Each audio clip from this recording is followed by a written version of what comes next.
Masala bond കേസിലെ ഇഡിയുടെ രേഖകൾ പരിശോധിച്ചതിൽ ചില ഇടപാടുകളിൽ തോമസ് ഐസക്കിന്റെ വിശദീകരണം ആവശ്യമാണെന്ന് ഹൈക്കോടതി. എന്നാൽ സ്ഥാനാർത്ഥിയായതിനാൽ തെരഞ്ഞെടുപ്പ് സമയത്ത് ഐസക്കിനെ ചോദ്യം ചെയ്യേണ്ടതില്ല എന്നും കോടതി. തെരഞ്ഞെടുപ്പ് സമയത്ത് ചോദ്യം ചെയ്യണമെന്ന് നിർബന്ധമില്ലെന്ന് ഇഡിയും കോടതിയെ അറിയിച്ചിരുന്നു.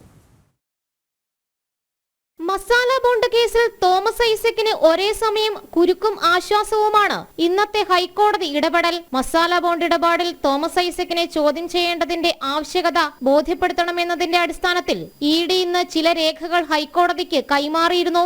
ഈ രേഖകൾ പരിശോധിച്ചുകൊണ്ടാണ് മസാല ബോണ്ടിലെ ചില ഇടപാടുകളെ കുറിച്ചുള്ള വ്യക്തതയ്ക്കായി തോമസ് ഐസക്കിന്റെ വിശദീകരണം ആവശ്യമാണെന്നും എന്നാൽ ഇത് ഐസക്കിനെ വിളിച്ചു വരുത്തി വേണമോ രേഖാമൂലം മതിയോ എന്ന് ഇഡിക്ക് തീരുമാനിക്കാമെന്നും കോടതി നിരീക്ഷിച്ചത്.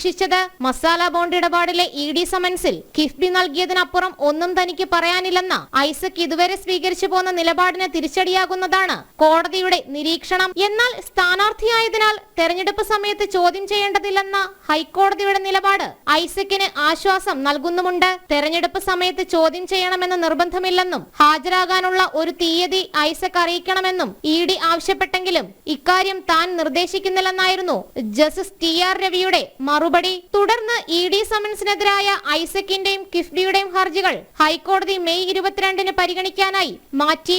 ജനം, കൊച്ചി.